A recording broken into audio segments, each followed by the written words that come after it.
Sure, sure. So like you say, Lightning or something else like it is the order of magnitude change that we need to scale Bitcoin. Everything else I'm going to talk about now is marginal improvements. But those things are still important because if you want to have a robust and performant layer 2, you want to make your layer 1 as efficient as possible. And Lightning isn't there yet. It's not ready to be the kind of full replacement for using the layer 1 for payments. So until that happens, we need to keep going forwards with layer 1 and make layer 1 as efficient and scalable as possible. And there are things we can do right now. So things like batching, where if you're making multiple payments over a short period, instead of having one transaction for each of those payments with a change output coming back to you, just have one large transaction with multiple outputs for each of your payments and then one change output to you. So that's a really quite straightforward technology. It might require changes in your infrastructure if you've built your infrastructure to, say, have a model where one transaction equates to one payment. But conceptually, it's pretty simple, and it's a really big win in terms of efficiency of chain usage. Other things are Segwit, of course, because if you're using Segwit, you get a fee reduction. Basically, you get a discount in your signature. So that's good for you. It's good for other people because there's more space for their transactions in the blockchain. Other things are things like coin selection. So when you have a wallet, your wallet contains a big bag of UTXOs, we call those coins. And when you make a spend out of your wallet, you pick certain ones of those coins to be inputs into your transaction. And the strategy that you use, the algorithm for picking those coins, is called coin selection.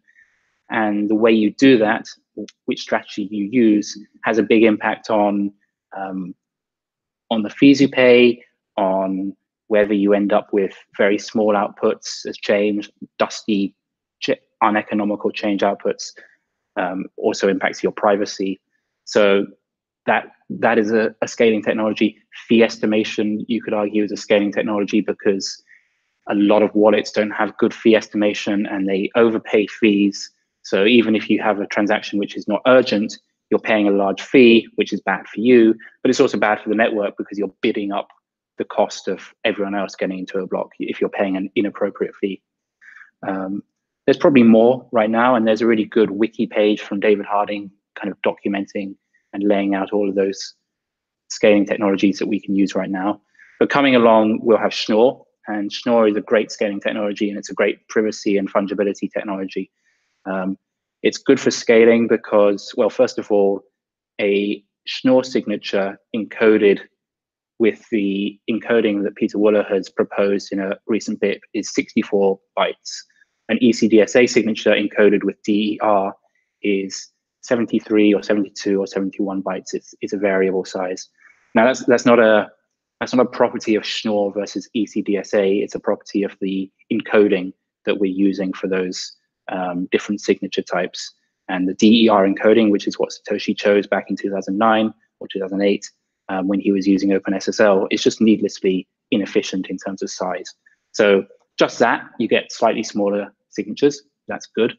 Another really nice thing about Schnorr is that the equation for validating a Schnorr signature is linear, which means if you have two signatures over the same message from two different pub keys, if you add those signatures together, modulo the size of the group, that's the same as adding those two public keys together and signing with that using that pub key. So you can do multi-sig where it's just a single signature for an N of N signature scheme.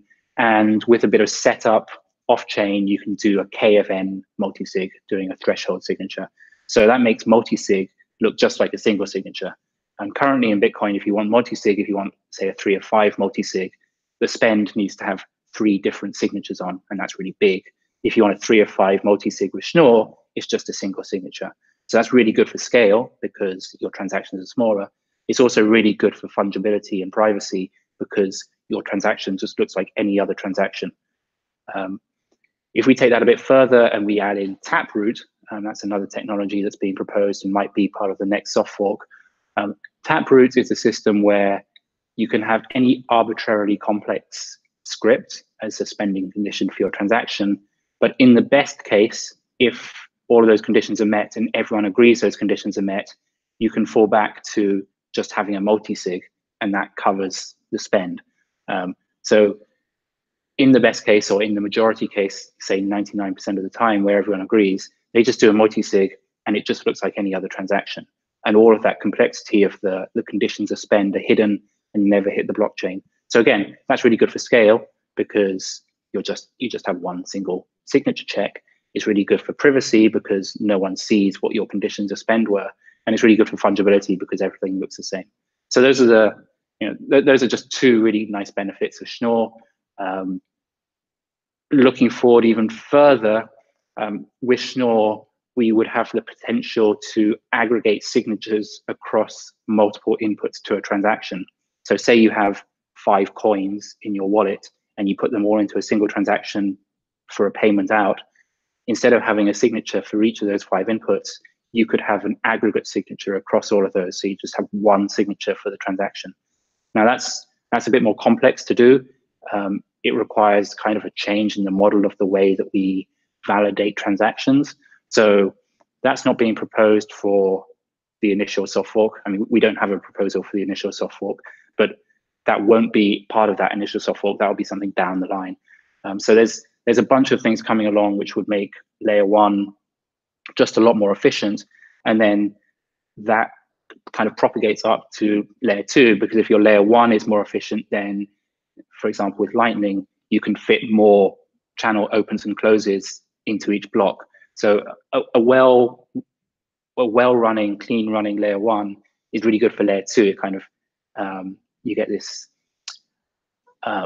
effect where your layer 1 is more efficient and layer 2 is much more efficient, right? It kind of multiplies up. So all of these things coming together, we'll see much better scalability in the next few years, I expect.